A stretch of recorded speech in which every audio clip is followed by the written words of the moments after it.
Today is Friday, November 6, 2020. Coming up on Roland Martin Unfiltered, Georgia.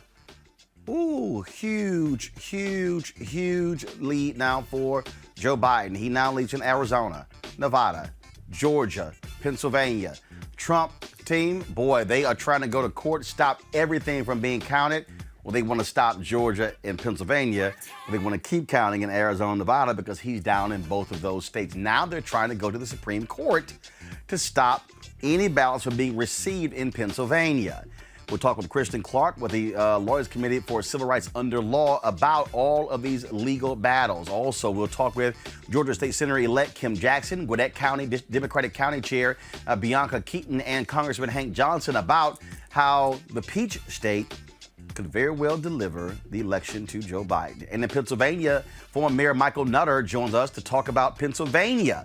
And also Black Caucus member Representative Jake Wheatley of Pittsburgh. And I will deconstruct some comments made by BET founder Bob Jonson on CNBC today, where he argued that essentially Donald Trump is better for black people economically than Joe Biden, Kamala Harris, and Democrats. Y'all want to wait for that one. It's time to bring the funk on Roland Martin Unfiltered. Let's go. He's got it. Whatever the biz, he's on it. Whatever it is, he's got the scoop, the fact, the find. And when it breaks, he's right on time and it's rolling. Best believe he's knowing. Putting it down from sports to news to politics. With entertainment just for kicks, he's rolling. It's on go, y'all. It's Roland Martin, rolling with Roland now. He's funk, he's fresh, he's real, the best, you know he's Roland Martin now.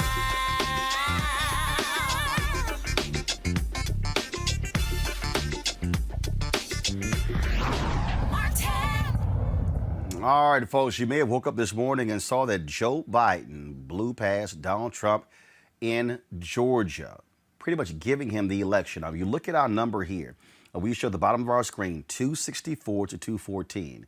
So Associated Press, other networks, they have not called Georgia, they have not called Pennsylvania, they have not called Arizona for Joe Biden. But any one of those three states puts him over the top for the presidency. Trump campaign, not happy at all. They are angry. They are sitting here mounting people different places. They've got them gathered different places. I mean, it's all kind of drama because they can't handle what has happened with the voters. Now they're throwing out everything. They're saying, oh my goodness, voter integrity, that there was rampant cheating going on. No evidence whatsoever. Like literally no evidence whatsoever. And so this has been going on the last 48 hours. It's ramping up and they're getting more desperate. They're getting more desperate because as each hour goes by, they aren't making up the lead when it comes to that Joe Biden has. And so they're constantly trying to sow seeds of doubt in this election. But the problem is it's not working. It's not working because voters have indeed spoken. And so what we are doing is focused on, again, what the facts are. And where they stand right now, Biden is leading in all of those different states. Joining us right now is Kristen Clark. She, of course, leads the Lawyers Committee for Civil Rights Under Law. Kristen, now all of a sudden the Biden folks want to go, the Trump folks want to go to the Supreme Court, which gave them a glimmer of hope by saying in the previous ruling, saying, hey, come back after the election. So they want to go to Supreme Court to suggest that what they are trying to argue that the state Supreme Court in Pennsylvania, which is supposed to govern Pennsylvania state laws, they were wrong to extend the dates that ballots could come in because of COVID, saying, no, only the legislature could have done that. And you got Brett Kavanaugh, and you likely have 4 justices. So we'll see if Amy Coney Barrett weighs in on this, who want to argue that the Pennsylvania Supreme Court was wrong. But it's just very interesting, like all of a sudden that a Supreme Court of a state is not responsible for state decisions. Now the feds want to intervene. Just your thoughts about this whole mess. Um, so I think I heard most of what you said, and what I can say is there is a lot of frivolous litigation happening right now, Roland. A lot of frivolous litigation, but I feel like we can't take it for granted. We have to take these cases seriously and fight until they are dismissed. And so what we're doing right now is last night, along with our partners, we moved and filed an amicus brief in one of these cases pending in Pennsylvania, where they are trying to cancel out certain provisional ballots and cancel out mail ballots where voters got notice of a small error and an opportunity to cure and fix the problem. We know that there are cases filed in Nevada. We know that there's a case at the Supreme Court where at least a handful of justices have indicated we can't decide this issue now, but come back to us later and we might revisit this issue. And that's a case involving Pennsylvania. So we're still fighting tooth and nail, Roland, and we're going to fight until the bitter end. We're going to take these cases for what they are. They are frivolous, but they must be defeated and beat back. And we're also working to make sure that voters who cast a provisional or paper ballot on Tuesday know the steps that they have to take to make sure that those provisional ballots count. Some of the margins in these elections are narrow, and it's not just the presidential election that's up, it's all those races down the ballot. So our work from the very beginning of this election season has been a fight to ensure that every vote counts, and we're going to continue that work until we reach the bitter end. And we know that there's a runoff awaiting us in January in Georgia, and so our work continues. Our work continues, Roland. The thing that is crazy about this, I mean, they are throwing everything out, and they're walking. At one point, they stood in front of their Christian and lied by saying that Republican observers were not allowed to watch the ballots being counted in Pennsylvania. Then the lawyers going to court admit, yeah, we do have observers there. All right. So, Christian, can you hear me now? What's going on, guys? If you could find out what's happening, so Christian can actually hear me with the questions. So come back to me in a second and let me know Hi, Kristen. Can you if hear we me? got that fixed. So folks, just so setting this whole thing up again. Where we stand right now is Team Trump is desperate. They're desperate to go to court. Donald Trump said he was going to do this. They want to win this in the courts. They don't want all votes counted. They are trying to desperately invalidate as many votes as possible. That's what they're doing. That's the game that's the game that they're playing right now. And so what we have to understand, is going on here is that they are going to try this over and over and over again. All right, we have Kristen Clark there. Kristen, can you hear me now?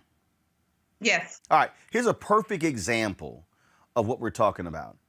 They stood in front of cameras and lied, saying observers were not allowed to watch the counting in Philadelphia. But when their attorneys went to court, where you can't lie to the judge, they admitted the observers were actually watching the ballots being counted. Exactly. And it's an incredibly transparent process. There are poll watchers, there are authorized individuals who are overseeing these counts, and we need to step back and let election officials do their job. We know that there were operatives who had a page up on Facebook recruiting people to go out and cause chaos, disruption, and obstruction during these count operations. These are individuals who have no business and no authority to be at these counts. They're protesting. They're causing fear for the people who are, working day and night to count the historic number of ballots that have been cast in this historic election. So in my view, it's not over until it's over. We reached out to Twitter yesterday and told them that we want them to suspend Donald Trump's Twitter account because right now he is spreading disinformation about our election in ways that prove harmful to the public. We were glad to see that Facebook pulled down this page that was being used to recruit operatives to go out and cause chaos during the count operations. But if you dig deep, the count is being carried out in the most transparent way possible. You can literally watch some of the live feeds while these counts are happening.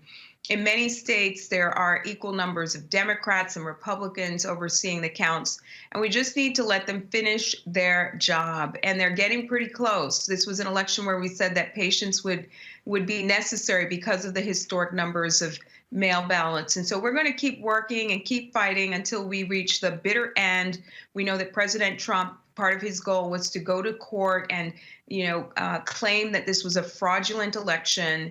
And so we are intervening in those cases. We're weighing in when we can, and we're fighting to make sure that we get a fair outcome. And we're fighting to make sure that Black voters who participated in historic numbers in this election, particularly through mail ballots, we're fighting to make sure that their voices are heard, Roland. And look, I mean, organizations like yours, y'all were prepared for this moment. Y'all knew this was coming. We were. And let me tell you, we drafted the court papers. We vetted lawyers. We were ready to go into court at the state level, at the federal level. We knew this was coming. And so we have been ready, and we are weighing in where it is appropriate for us to weigh in. We're watching what's happening at the Supreme Court, and we will fight until the bitter end. And I just want folks who are watching to know that if you cast a provisional ballot on Tuesday, that there may be steps that you have to take to ensure that your ballot counts. I want people to know that if you're watching and you cast a mail ballot and they sent you notice about a minor error, that you should follow through and take steps to make sure that your mail ballot counts. We want, at the end of the day, for every eligible voter who participated in this historic election to be on record, and to have their ballot cast and be a part of that final count. All right, then. Kristen Clark, the Lawyers Committee for Civil Rights Under Law. We really appreciate it. Thanks a lot.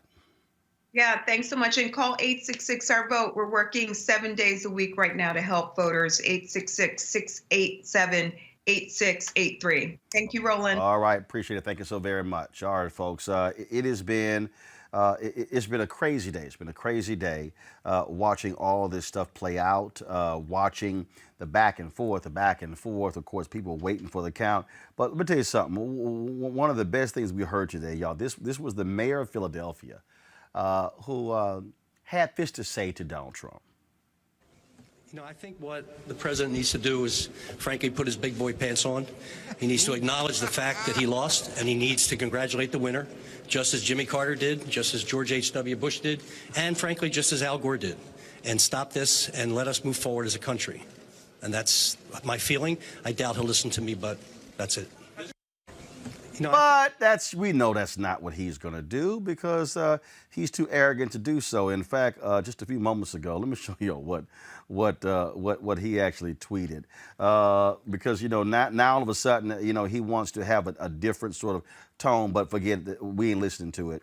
So watch this here. So look at these tweets.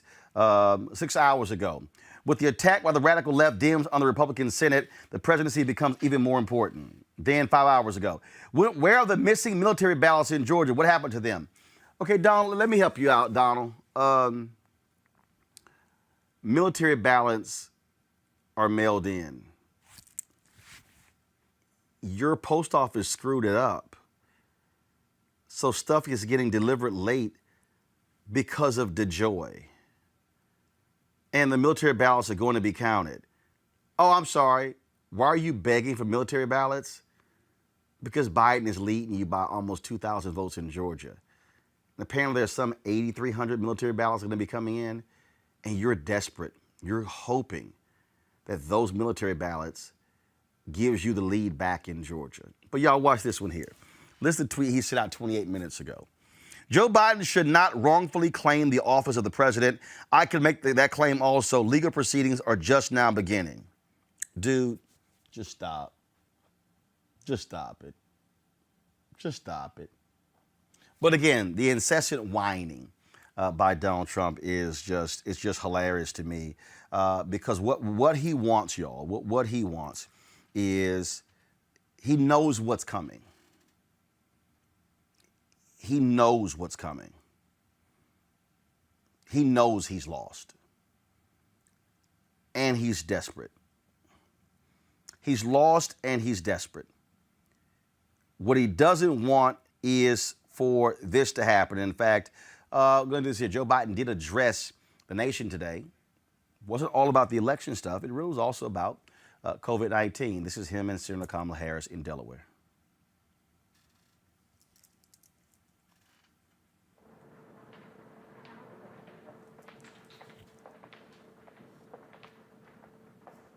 Good afternoon, folks.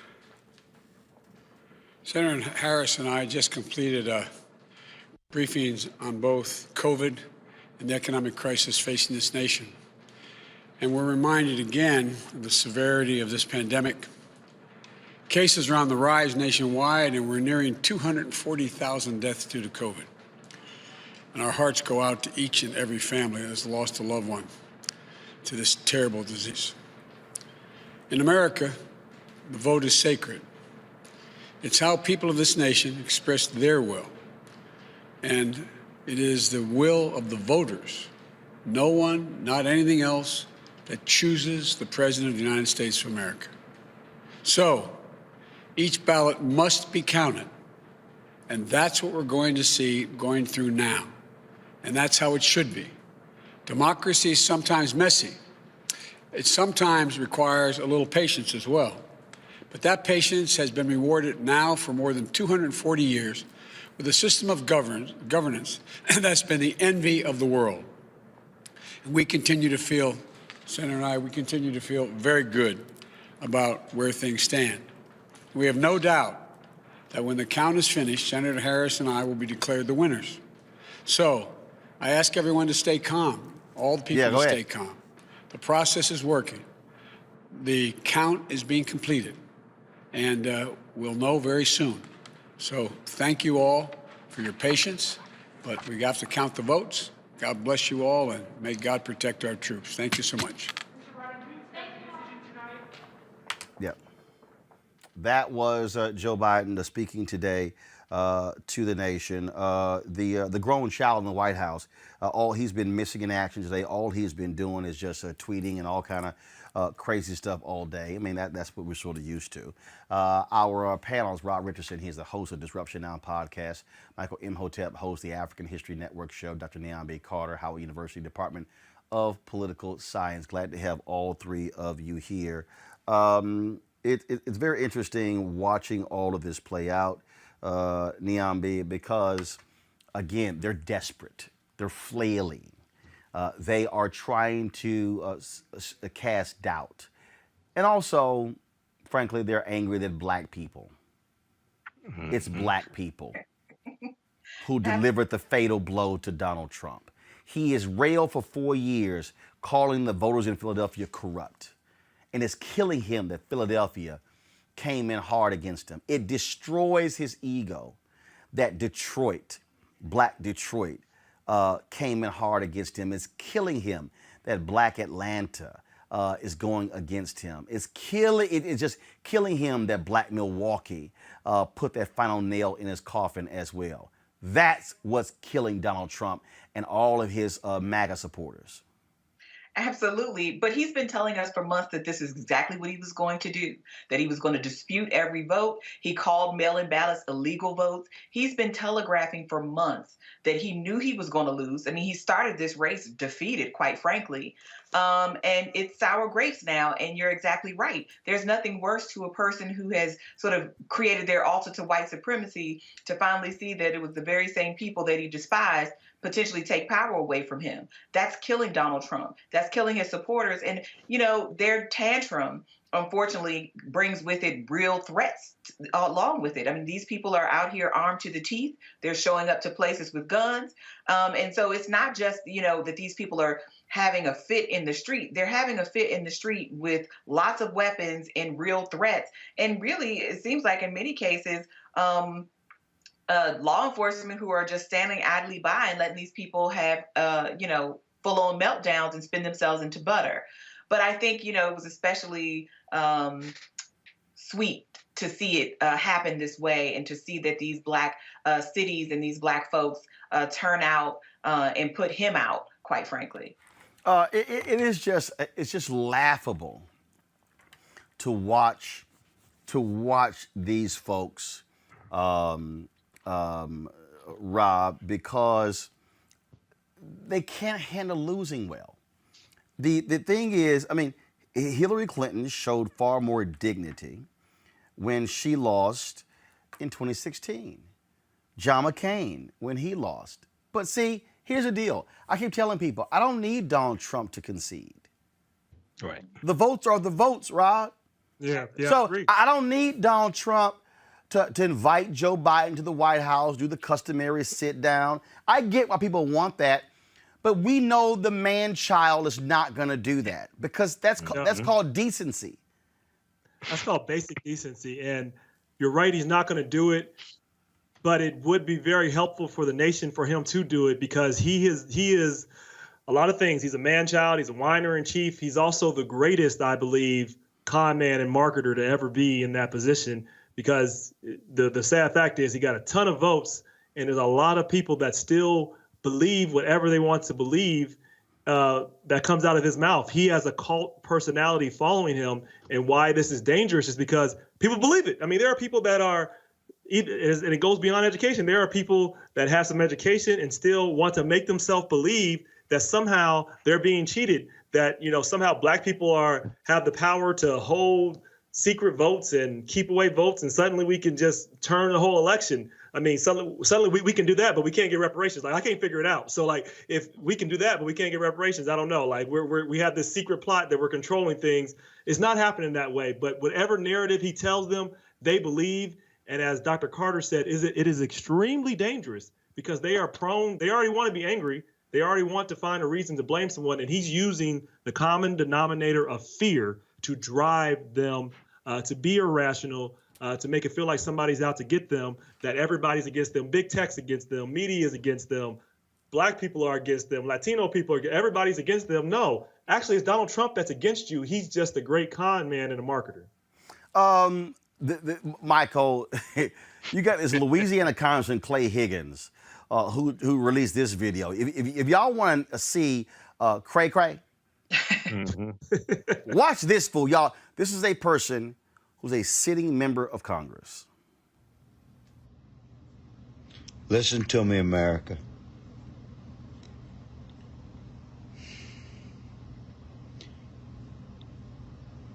Donald J. Trump, President Trump, has been an anointed blessing to our nation.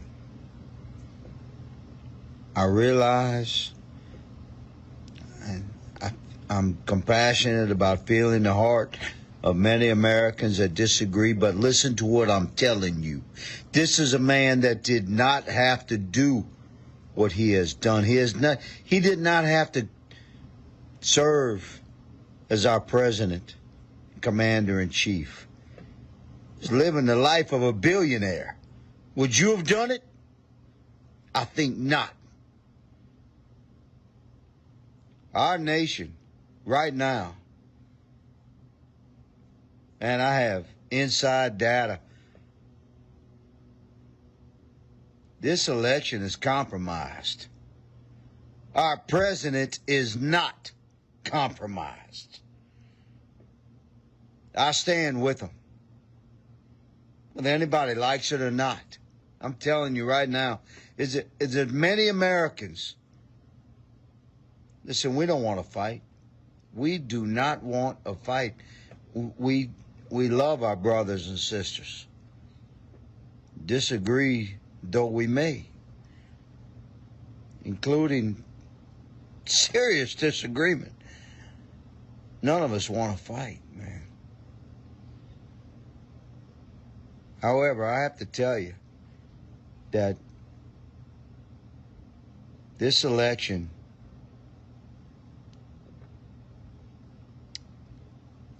our president won this election. What's Michael, the Blair Witch Project video?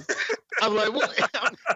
Did he not pay his I have inside information. You're a sitting member of Congress. Ooh. Don't let it ever be said that you can't achieve. That man's in Congress, just so you know. Go ahead. I'm sorry. If he had any information, he would have released it. Thank you.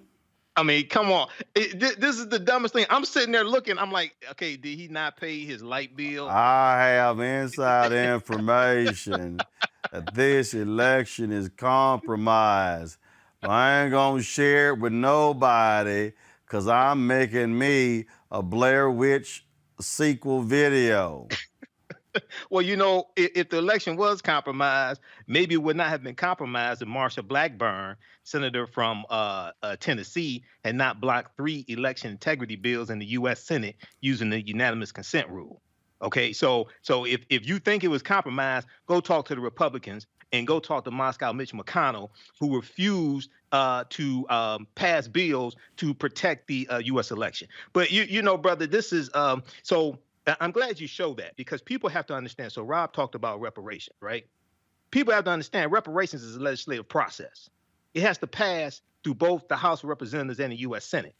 You got stupid asses like this, okay, who are U.S. congressmen, and these are the type of people that they're going to vote on reparations.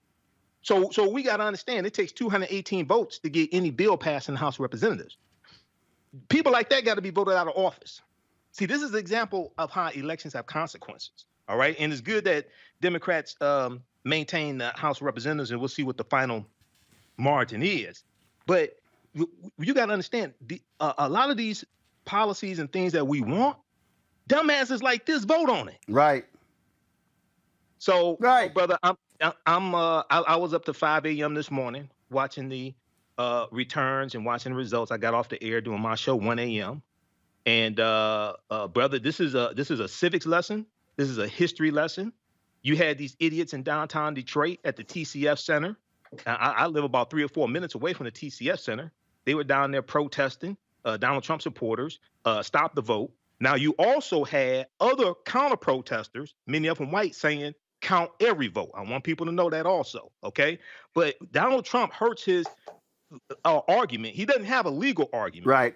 But if he did, he hurts it by saying keep counting in Arizona, stop counting Michigan, stop counting in Pennsylvania. Right. It makes no sense. Now, if y'all want to hear some more tears, I have some more tears for you. Rick Santorum decided to give some advice on CNN. Oh, Lord. Here we go. And this is one of the things I'm just give people time. Yes. I mean, he's just found out that he's, probably not going to be the president of the United States here. And I mean, you could say what was in the cards, but you don't know until the votes are counted. I mean, listen to John King. You don't know. Schedule. It's democracy's schedule. It's not Donald Trump's. Give his supporters and everybody time to figure this out. With Hillary Clinton, that's what. Which is why, David, thank you for the comment that saying we'll take trespassers out of the White House. It's not time to. I agree that kind with of that. rhetoric is I not agree going to be helpful. This is a very emotional time. Had either side under this election, it would have. I mean, that's why they were. No offense, that's why they're boarding up places in across the country because they were afraid of if Joe Biden was going to win by 10 points and he loses, fraud. I mean, this would be the cry of the other side too. Let the process work. I remember give when Hillary. people space to work through this. I remember when Hillary. I'm just agreeing with you. I remember people wanted Hillary Clinton to come out that night. And she needed a minute, and her supporters needed a minute, and she came out the next day. I don't think they were looking at that same situation with Donald Trump. The fear that people have, which maybe you can speak to, is that this isn't about him kind of getting himself together to come out and make a responsible speech, that he just is going to be a bitter ender. Well, so give him time. He's just finding out. You really need to give him time. He has to gather himself. Rick Santorum, shut the hell up. Trump came out yesterday with a batshit crazy news conference. Yeah, that's who he is. Dude, I don't want to hear all this. Give him time and give his supporters time. They've got to sort through this. It's their feelings. Y'all, they how this roll. When your ass lose in politics, your ass lose. Happened to me. I mean, look, I'm just kidding. Jackie Lacey. Jackie Lacey, black woman who should have lost for district attorney, L.A. This was her today.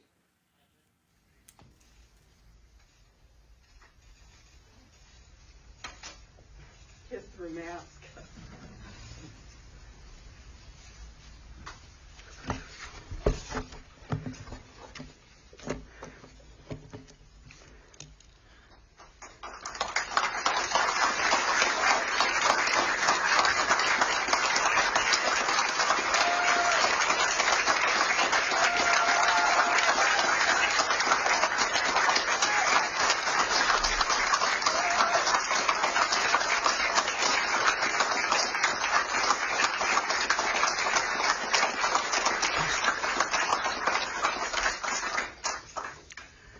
Thank you. I congratulate George Gascon and his team on their expected victory.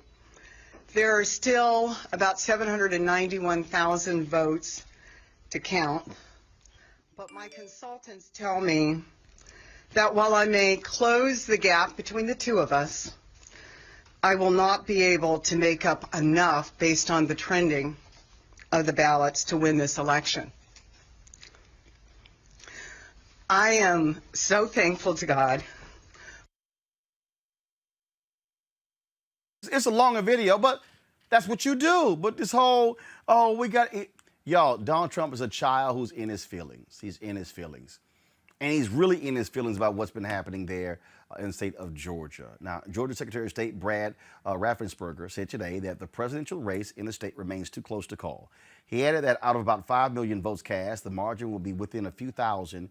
With a margin that small, there will be a likely recount in Georgia. Joining me right now is Georgia State Senator-elect Kim Jackson, Bianca Keaton, chair of the Gwinnett County Democratic Party, and Georgia State Representative Hank Jonson. First of all, glad to have all of you on the show. Congressman Jonson, I'll start with you.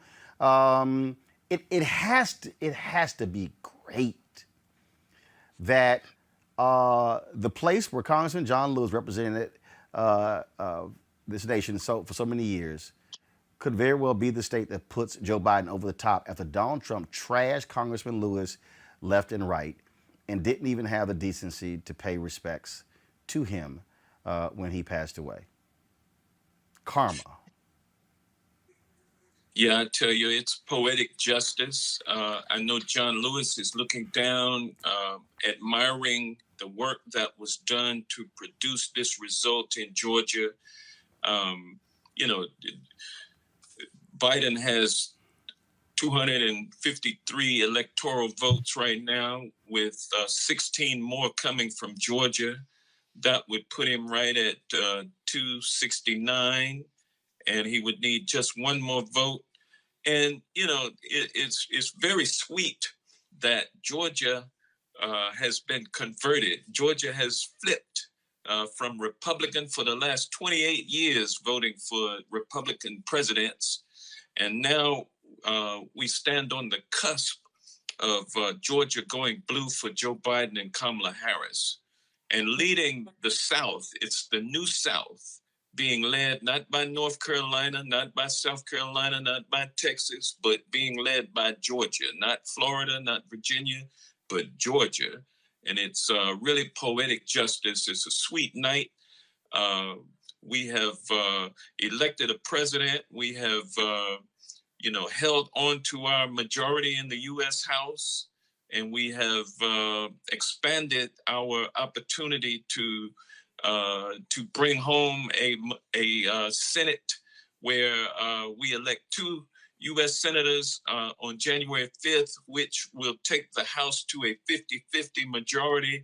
And then we will have an African-American vice president in place to break the tie. It's very sweet. Bianca, again, when you see what is happening here, a lot of work was put in to turn Georgia into a competitive state, to make this a reality. And the thing I think that really jumps out here is that I keep telling people, look, regular folk did the work. And what I keep saying is black folk, we can't wait for a party or a candidate to mobilize and organize our people. We have to do it ourselves. I absolutely agree with that sentiment. In fact, after having worked on Stacey Abrams' campaign in 2018, it was my first campaign, and I just really wanted to be a part of history at that time and to show up for Stacey. And then pushing into or towards 2020, I had a central question: how do we win without Stacey Abrams on the ballot? And in many ways, that meant that we had to become Stacey, and we had to continue the legacy of the work that she began. And it was work that began before her gubernatorial campaign in 2017, 2018. It began in 2010, when Democrats lost big time statewide in Georgia. And my goal as party chair, which I never had any aspirations to be party chair or to really be part of the party infrastructure, was really to make our party look more like Gwinnett and to help us recruit candidates that look like Gwinnett and to draw out the vote. And that's what we did. Kim, one of the things, though, we're now looking at is, look, it is still, the margin is still extremely small. You have military votes that will be coming in as to be counted as well. Donald Trump is already begging for those military votes because and if anyone knows, let me know. Last I heard, it was supposedly around 8,000 military votes that were expected there in Georgia. Yeah, 8,400, 8,420 to be specific. So Kim, Donald Trump is hoping desperately that he picks up 70, 80% of those military votes to put him back in the lead there in Georgia. Well, I just checked the numbers right before I came on, and we are 4,000 votes ahead right now. So even if he gets 80%, I mean, the numbers are not in his favor. The trend is clear. Georgia is going to elect our next president, and he will be Joe Biden. So I'm thrilled, I'm excited, and it has been the work of so many people, but particularly Black women in Georgia who have made this happen. The thing that jumps out, and I saw someone's posted some polling data that showed that there in Georgia, 17% of Black men voted for Donald Trump. Okay, but here's the thing that I think is important, Congressman Jonson, that we can't let's just be frank, white media get us caught up in that, because the two groups out of everybody in America who voted against Donald Trump for Joe Biden, the two highest groups were Black women and Black men. Black men outvoted Latino men, white men. They outvoted white women, Latina.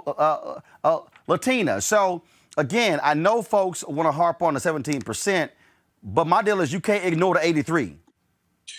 Mm-hmm. Yeah, the turnout, the number of voters who came out was astronomical. It was like 4.1 million voters who voted in 2016 in the 2016 general election in Georgia. In 2000, 4 years later, we'll see about a 900,000 vote jump. And that turnout is concentrated in areas where Black and brown people live in Georgia. And so I'm very happy about the turnout. The fact that we did have a higher percentage of Black males voting for Trump is not to be taken lightly, because they did good work at converting some people to their view. And that view is basically based on anger and misinformation. So we've got a lot of educating to do among our Black males about what has really been the state of political affairs in this country over the previous 3 or 4 decades. And we can't hold grudges about stuff that happened back in the 90s. We're getting ready to go into 2021, and it's a new day. And too many of us are angry and stuck up on what happened, 30 years ago. And we've got educating to do to try to uncloud some of these minds of some of our brothers out here. I'm on a text line or chain with a group of black males who are Trump supporters, and they are just downhearted. They themselves are out here talking about violence. I mean, they are coming close with their rhetoric to inciting violence. And it's very troubling what's in the minds of some of these black males. Well, I mean, it doesn't help when you have it doesn't help Kim, when you have an actual elected official in Georgia who's black saying this type of stuff on national television. This is State Rep Vernon Jones. Addressing issues in the state of Georgia for every American. And so I want to say to the press, so you can get the word out right now, this is my last point. We ain't bullshitting.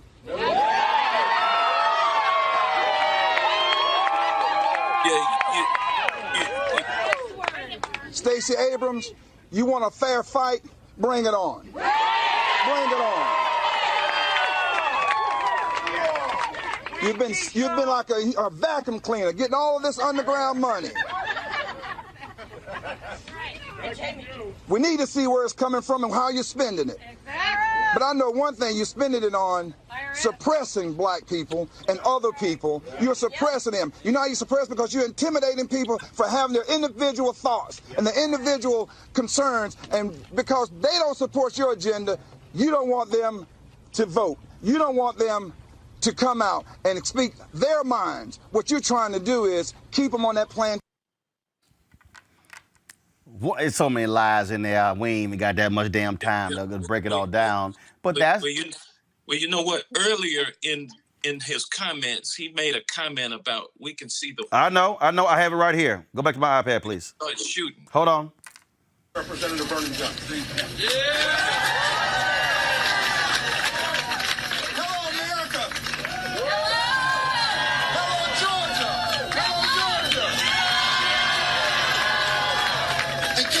I'm a Southerner, and we believe in fighting. Yes, this fight is just getting started. We're starting now to see the white of their eyes, and we get ready to start shooting. I mean, even the crowd was sort of like, did this fool just say we're going to start shooting? Kim, go ahead. Right. I mean, so let's be clear. First of all, he will soon be the former representative. Vernon Jones does not represent Black George in any way, shape, or form. So I think he has found his way of getting a few moments of fame, and he's gotten those. And we are so glad that he is moving on. And honestly, he's gratefully he's being replaced by a Black woman. So once again, we see Black women stepping up and saying, no more, we will not tolerate that kind of rhetoric. We will not be represented by those kind of people. Here we are. To the point, Bianca, to the point that Congressman Jonson was making about the misinformation, that is critical. But I'll be perfectly honest with you. So on that point, it's a couple of things. One, Democrats were awful, as far as I was concerned, with direct messaging. For instance, I still don't understand why Joe Biden, Senator Kamala Harris, and Democratic Party did not take credit for the First Step Act when Democrats passed it in the House. It was improved in the Senate. I mean, they literally just gave Trump the whole runway. That's just one. The other thing, though, is one of the reasons why, and I make this point directly to the Biden campaign and Democratic Party, is you also got to spend more resources on Black media that's reaching Black people. That's smaller outlets as well that they're listening to, digital outlets, websites. Because I spent on Friday 1 hour and 11 minutes on the phone with a Black record producer who gave me every single Black talking point from Donald Trump, and I was knocking down lies left and right because he repeated it so often that they believed it. And I think people say, oh, we're not going to respond to that stuff. No, I'm just a firm believer. You can't let lies stand still. And I think over the next 60 days, there's about to be a whole bunch of lies on Raphael Warnock and John Ossoff. And is the Democratic Party prepared to swing back hard on those lies and to lay down a narrative that speaks to those black men and to the plus 4 points of black women who voted for Donald Trump? Because it was 95% for Hillary and went down to 91% for Trump. Go ahead. Okay. Well, it is my absolute hope that the Democratic Party will be prepared and ready to respond to these malicious attacks that come from the Republicans and specifically Donald Trump. These attacks have been very disgusting, and I do expect them to continue. I would like to see, we talk about our dear sister, Michelle Obama, and, her mantra, when they go low, we go high.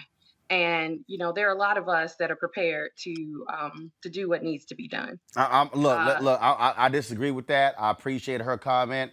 I'm a firm believer. When they go low, you hit their ass in the ankles. Well, and that's exactly my point. Cool. Thank you very much. I just want to make sure you and I on the same page. We here. Yeah, we here. Cool. We here. Good. We here.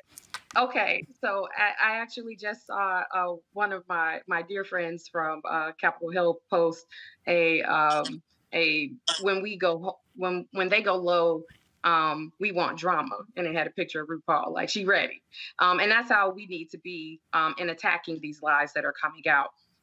But I also take a little bit of issue with the amount of burden and responsibility that is placed on the backs of Black bodies.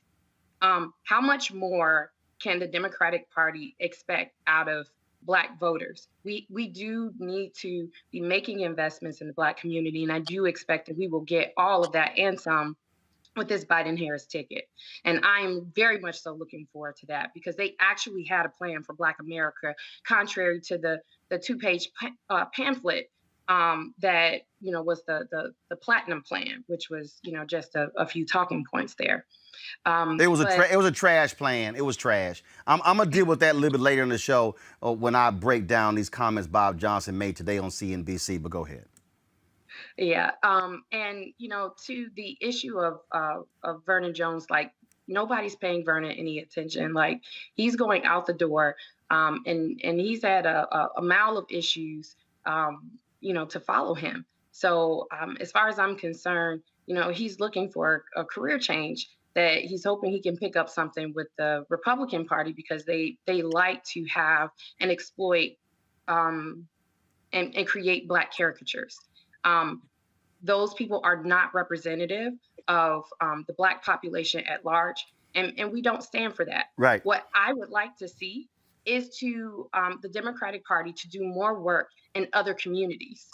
And that is where I think some of the work needs to be done, because the Latino community, the Asian community, like the opportunities that we missed there in this election, I'm hoping that we can hone in on that and figure out a way to deliver not just words, but actual, solid policy, and that for Black Americans as well.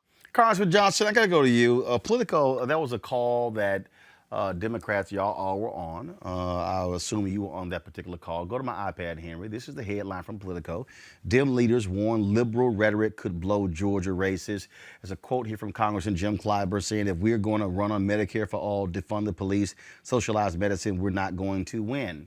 Nancy Pelosi, Speaker of the House, said that to win in Georgia, what the issue should be. This is what I said in a tweet to her. And I'm just being very frank. And let's just also be clear, Nancy Pelosi, her office, they're horrible when it comes to putting her on Black media. We've been asking for 2 years. The last 8 weeks, they haven't come on. She finally went on Joe Madison's show. He's been asking for years. And so I made it perfectly clear, and I know that different members of the CBC have personally called her to tell her of this. But Nancy Pelosi needs to come do Black media and stop doing MSNBC and CNN all day. So, Congressman, if you can pass that message to her as well, I would appreciate that. But here's my problem here. Y'all all three from Georgia. No disrespect, but y'all don't need Nancy Pelosi telling y'all what works for Georgia voters. I think what should happen here, Congressman Jonson, is that Nancy Pelosi and all the Democrats who are in D.C.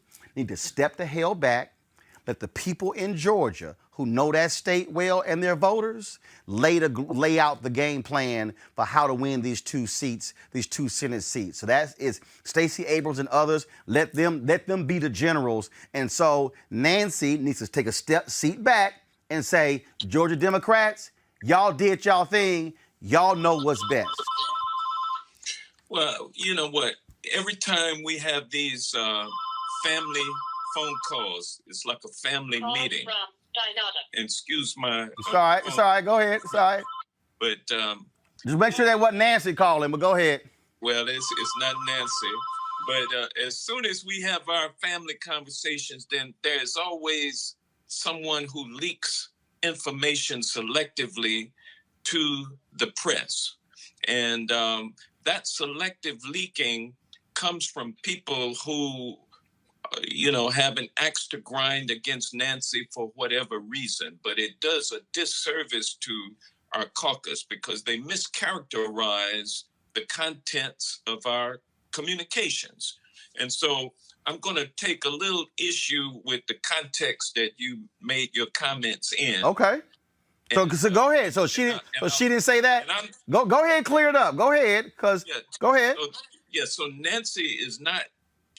At no time during that call did Nancy talk about any message that should be propounded in Georgia for our Senate elections. And in fact, she took an opposite opinion on, how. So in other words, there were people, when you have a meeting like that right after the election, and we suffered some losses, and those losses, by the way, if you look at which Democrats lost their seats, first of all, we had 31 seats to defend that we won in 2018 that Trump had won in 2016. So we flipped 31 seats, and we had to defend those 31 seats in Trump districts.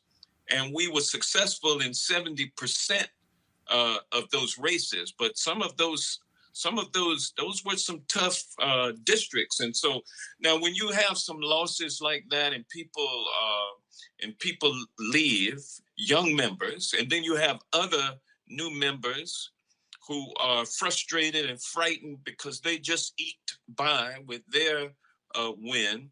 And then they start talking about what progressives have said that drew out the voters who came and elected a new vice president and a new president.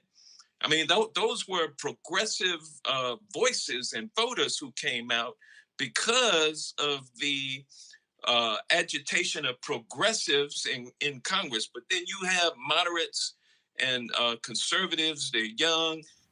Or when I say young, I mean they're newly elected. Right. The Democratic Party has a much larger tent than the Republicans.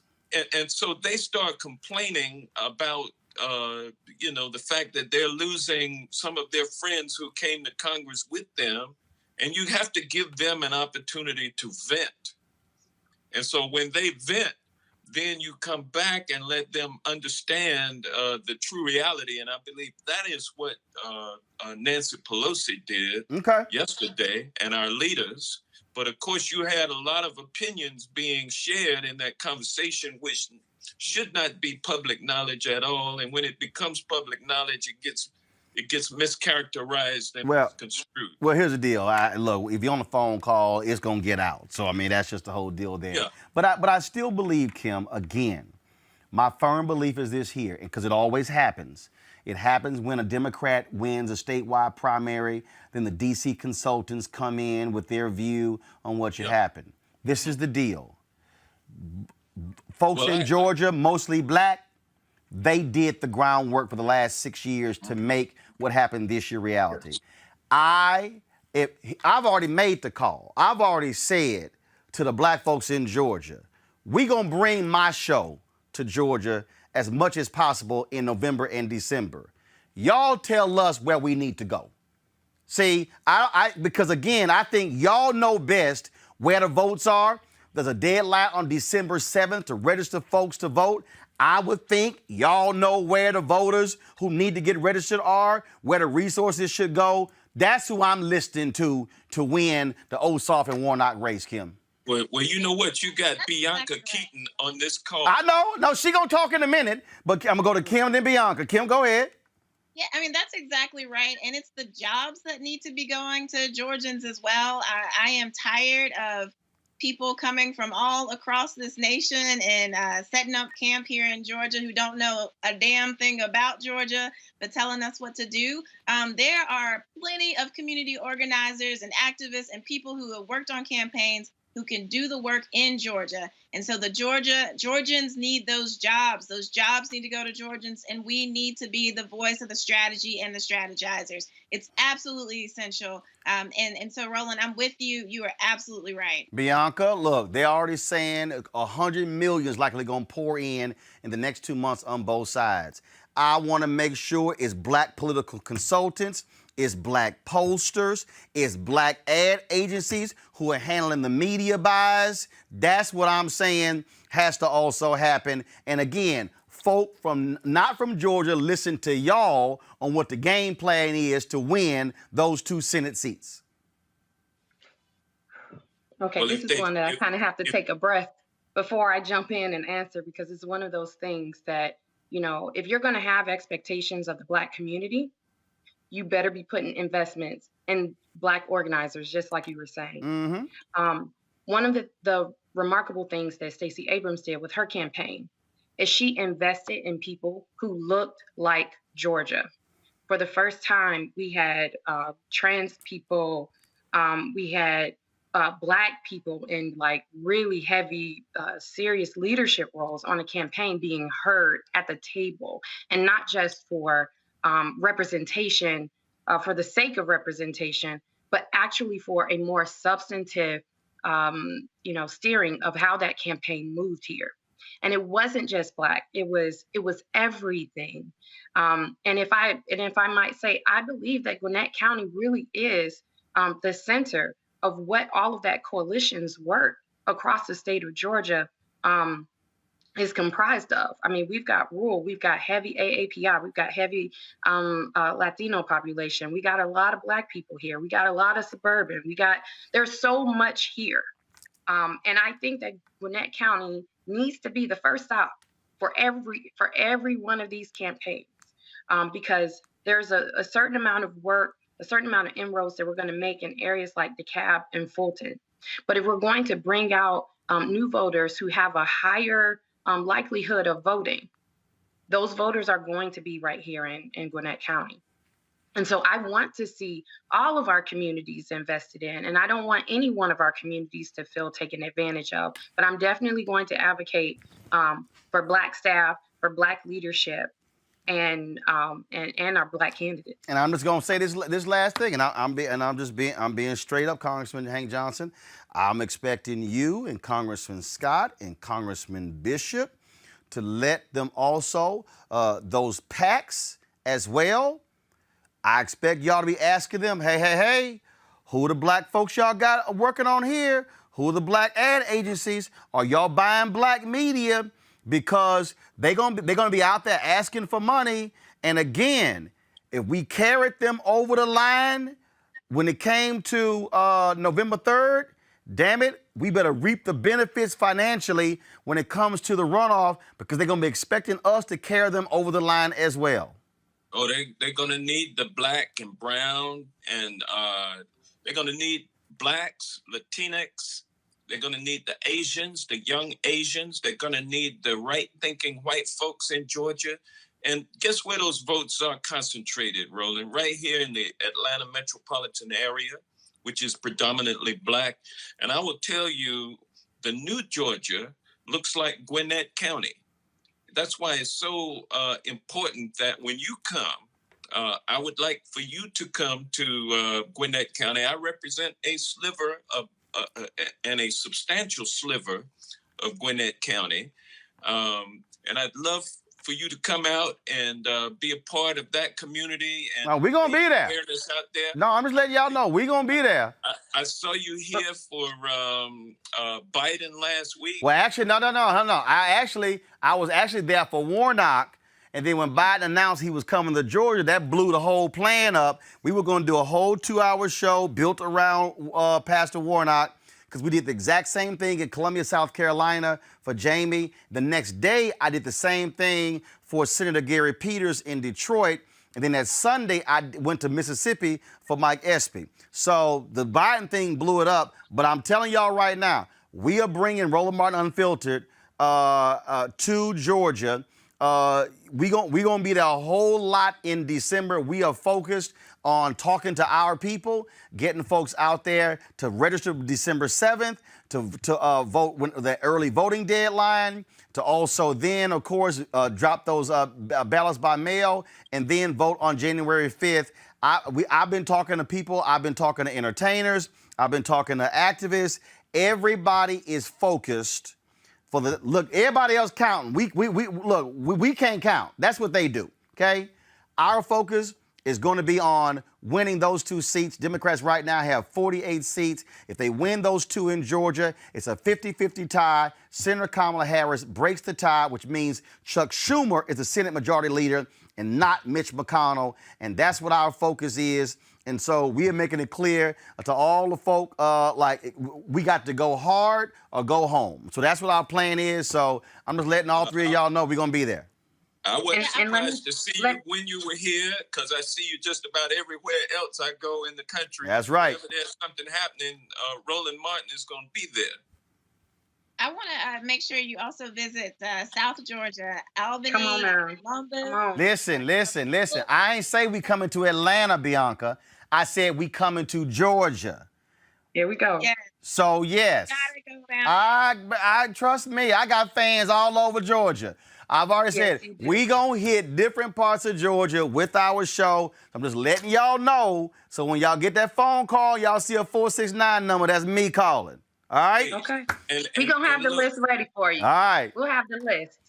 And it's a continuing struggle to get folks to do right by us and our businesses. And so I can assure you, Roland, that we won't let this opportunity pass. Okay. We're going to leverage.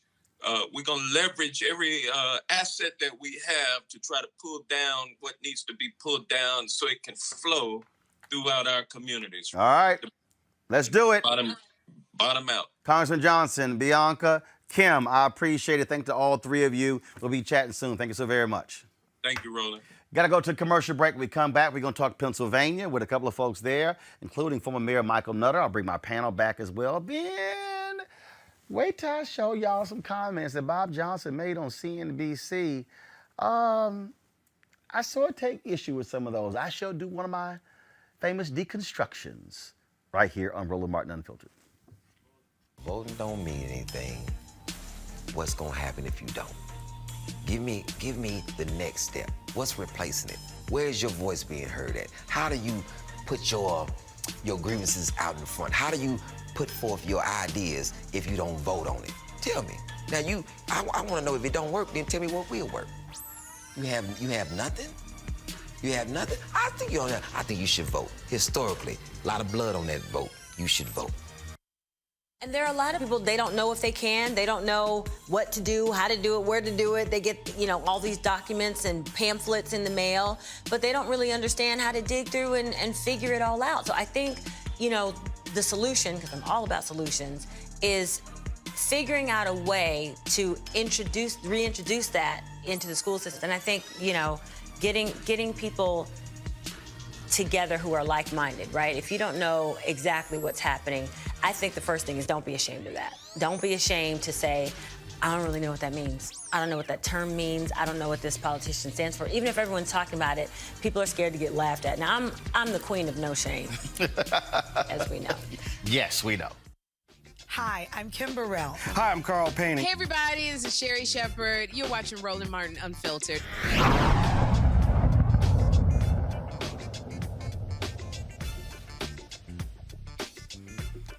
All right, y'all. Trump's lead narrows in Pennsylvania as he races to the courts to the courts to stop the final ballots. The race there is too close to call.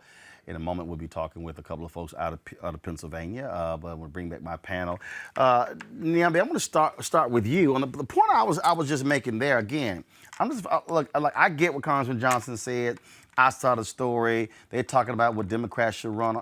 I'm serious. Bottom line, ignore all the people out of D.C. You got to win Georgia. You ain't got to win AOC's district. You don't have to win Connor Lamb's district. You have to win the state of Georgia.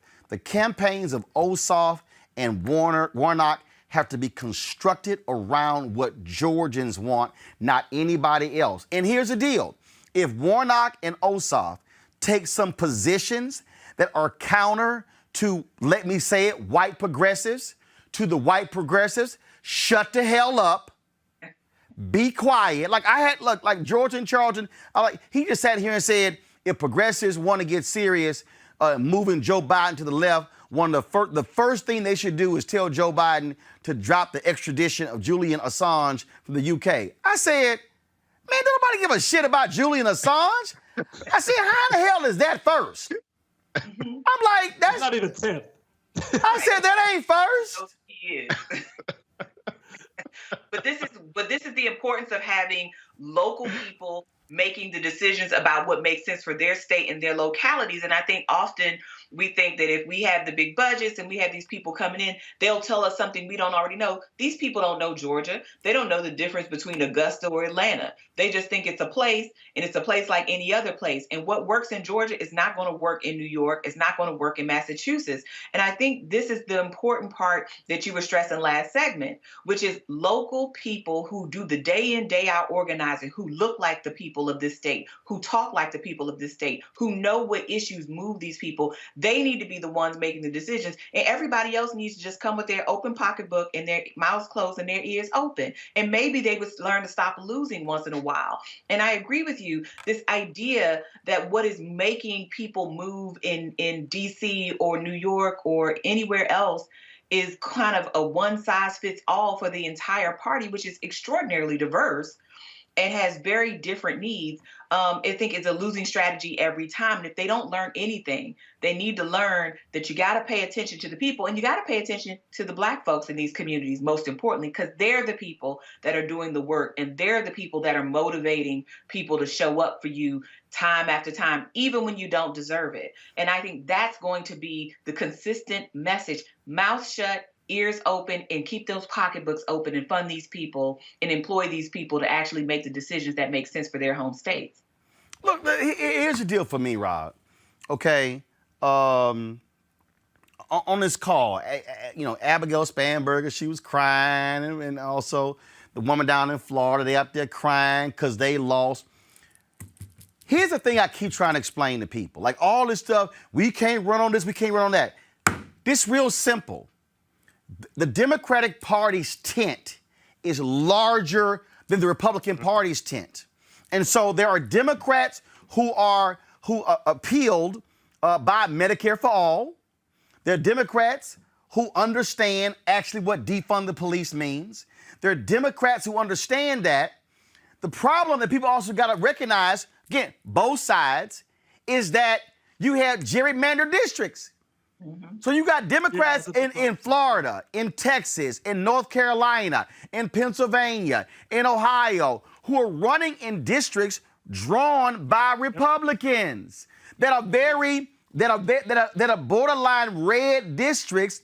And so, perfect example, Sanford Bishop in Georgia could not take the same positions as John Lewis, of course, or David Scott, or Hank Johnson, because he's black, he's in the CBC, but the makeup of Bishop's district is different than that of Lewis.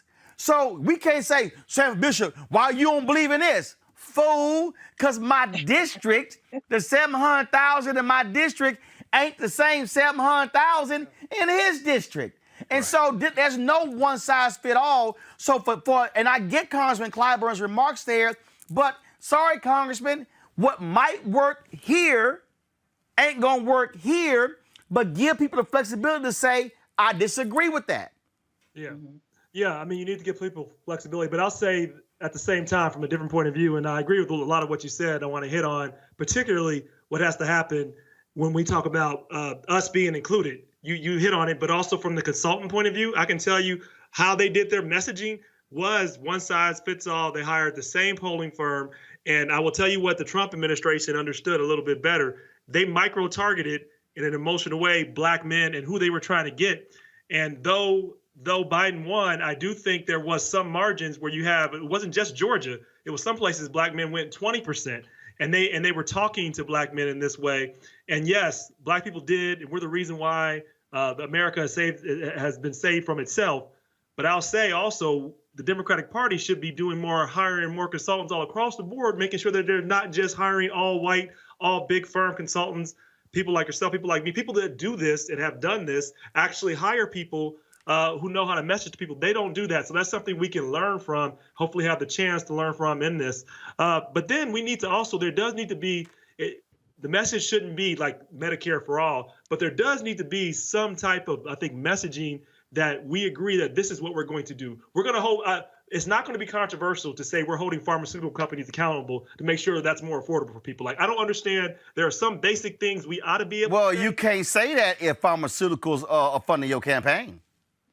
There you go. And therein lies the issue. Like, you have to have some conviction for what you stand for, because that's the problem with some of the Democratic Party. Not that we have to take this position. Defund the police is the wrong way probably to frame it, but everybody can take the stance that we want to make sure police are accountable and that they police in the community in the way that's inclusive. Like, we have to be able to have some tenets of things that we're talking about while we have this big tent, because you know what the other side does? They also have, they're not as diverse, but they got these three unholy tenets, I guess. They got white supremacists in there, they got business tax cuts people in there, and they got evangelicals. And every single Republican has something where they don't talk exactly like that, but they rhyme with it. So we also can't have this point of view where no one understands the basic tenets of what we're fighting for. So fighting for some basic things, and I'm not saying we have to agree to every single policy, but we ought to be able to frame our convictions in a way that people understand what the hell it is we're fighting for.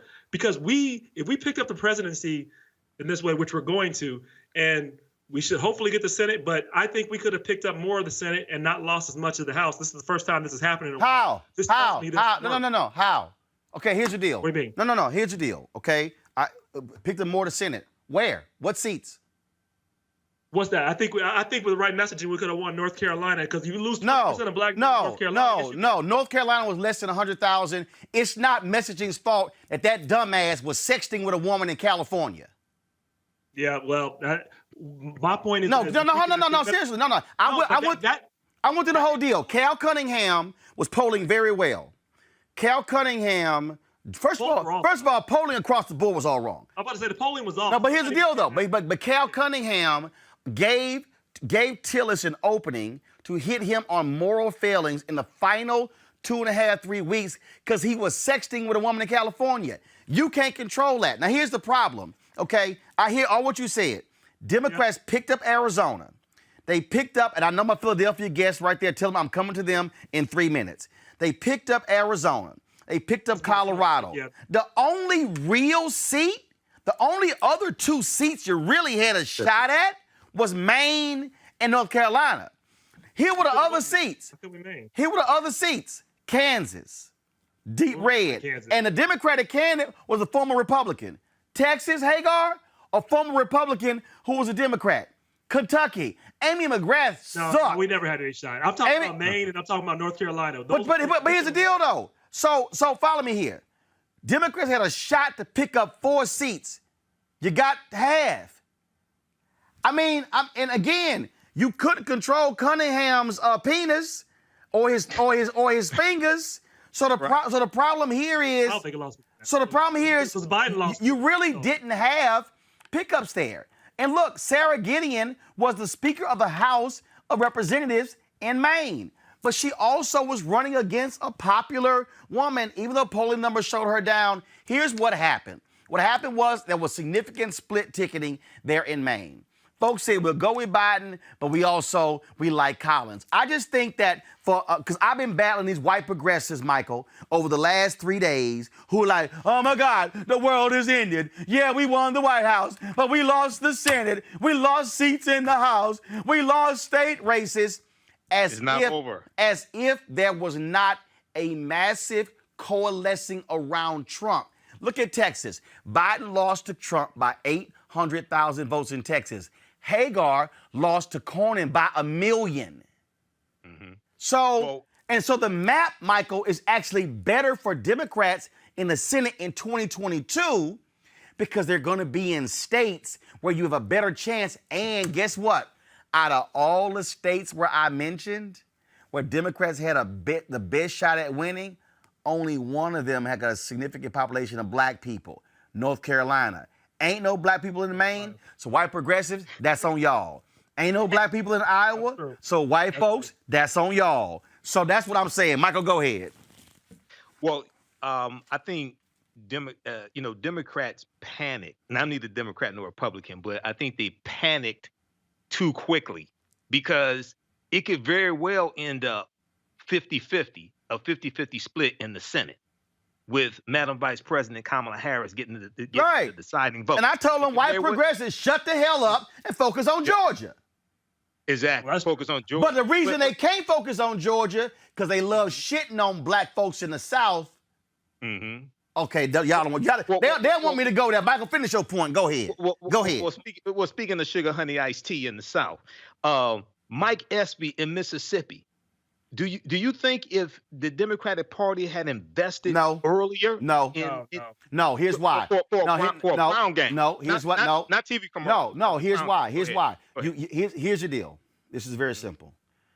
We saw the strategy from the 1960s, SNCC and CORE. Philadelphia, I'm coming to y'all literally in 60 seconds. The strategy was in SNCC, CORE in the 1960s. We just saw the strategy work in Virginia. We saw what Stacey Abrams and others did in Georgia. We saw what Reverend William Barber and others did in North Carolina.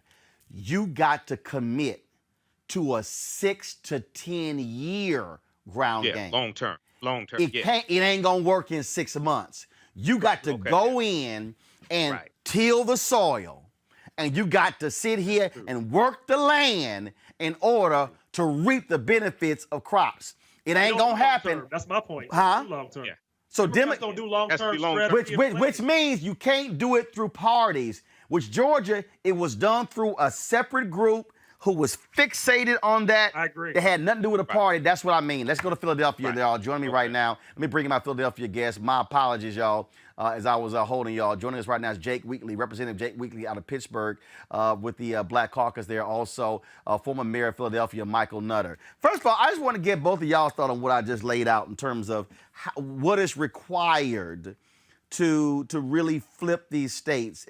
And I just think you got to let folk from that state be in charge of organizing and building and breaking down the deal. Look, people talk all the time, Mayor, about Philadelphia, but the reality is y'all got a right-wing legislature. And the only way you're going to break them down, your Supreme Court is tied 4-4. The only way you're going to break that thing down is you got to sit down and look at that map and see where the people are, and see where the disaffected people are, and see where the poor white people are, and see where the black people are, Latinos. Let me tell you something.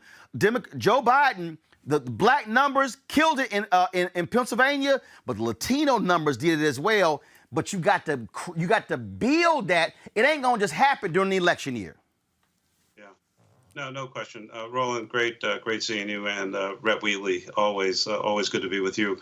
You know, I was listening to your discussion with the panel just before us, and I continue to be concerned about my party that we have these purity tests at times. Yep. Not a test that you take, but that for some in our party. To welcome people in, they have to be 100% on every issue all the time. And I think in many ways, that's just not realistic. We want people to win and win their district and get reelected and deal with their folks. That may mean that they can't always be with the rest of the group on each and every issue. got to give folks some flexibility.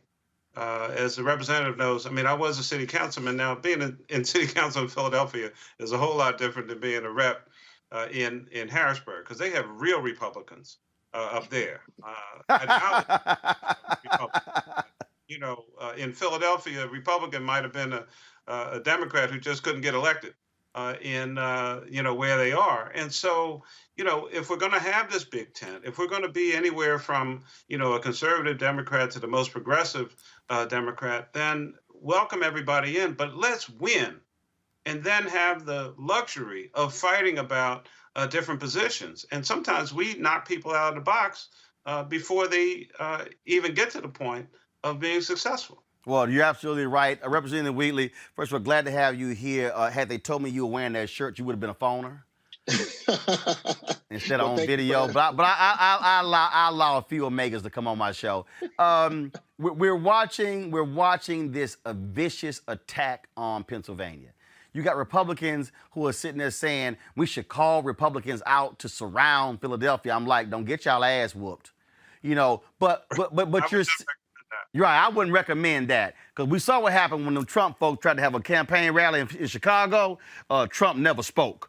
But Representative Wheatley, the issue here is that the thuggish behavior, the desperate to intimidate, but now to try to use the Supreme Court to overturn the state Supreme Court, because the Republicans in Pennsylvania are mad. They still mad at the state Supreme Court over the gerrymandering decision.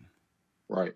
Well, first of all, Roland, thank you for having me on here. I was listening earlier, and we would invite you to come to Pennsylvania, and we definitely will love to have you in the western side of the state in Allegheny County.